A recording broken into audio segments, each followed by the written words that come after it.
आपको लगता है कि सीबीआई ने इसलिए चार्जशीट फाइल नहीं की क्योंकि सीबीआई इनएफिशिएंट है? ना, सीबीआई इनएफिशिएंट नहीं है। सीबीआई में बड़े अच्छे अच्छे अफसर है, क्योंकि सीबीआई उन्हीं लोगों को रिपोर्ट करती है जो इस देश में पेपर लीक करवा रहे हैं। सीबीआई किसी को सजा दिलवा ही नहीं सकती। एक बार सारे देश की भी बात करते हैं।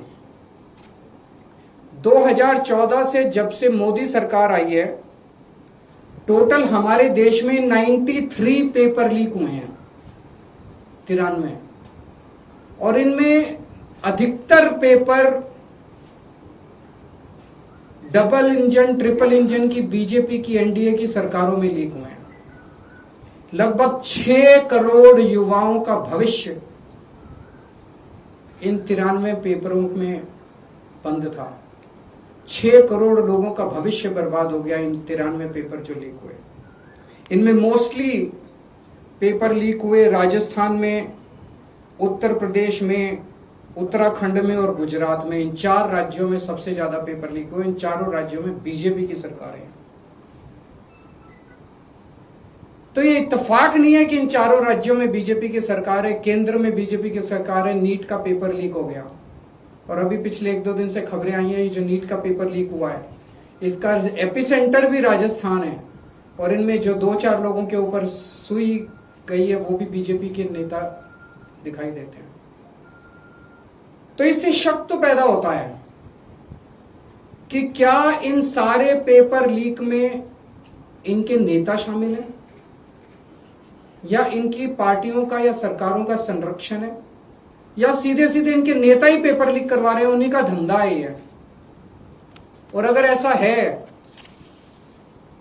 तो सीबीआई की जांच इसमें बेचारी क्या करेगी? सीबीआई इसमें बेचारी क्या करेगी? तो मेरा जेनजी से सीधा सीधा, देश के युवाओं से सीधा सीधा पूछना है कि ऐसे ही चलेगा या कुछ करना है?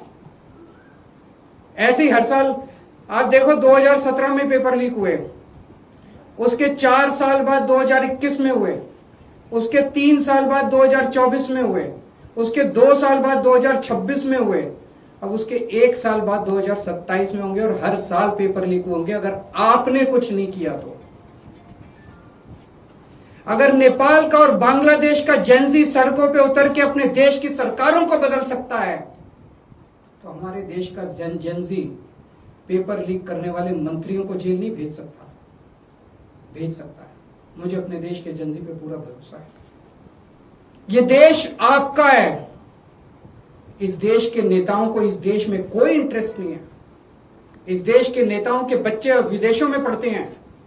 हमारे देश के एक बहुत बड़े नेता ने कहा था, जरूरत पड़ी तो झोला उठा के चल लूंगा।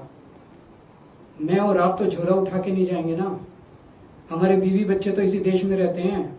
हम तो इसी देश की पैदाइश हैं, हम तो इसी देश की मिट्टी के हैं, हम तो इसी देश के हैं।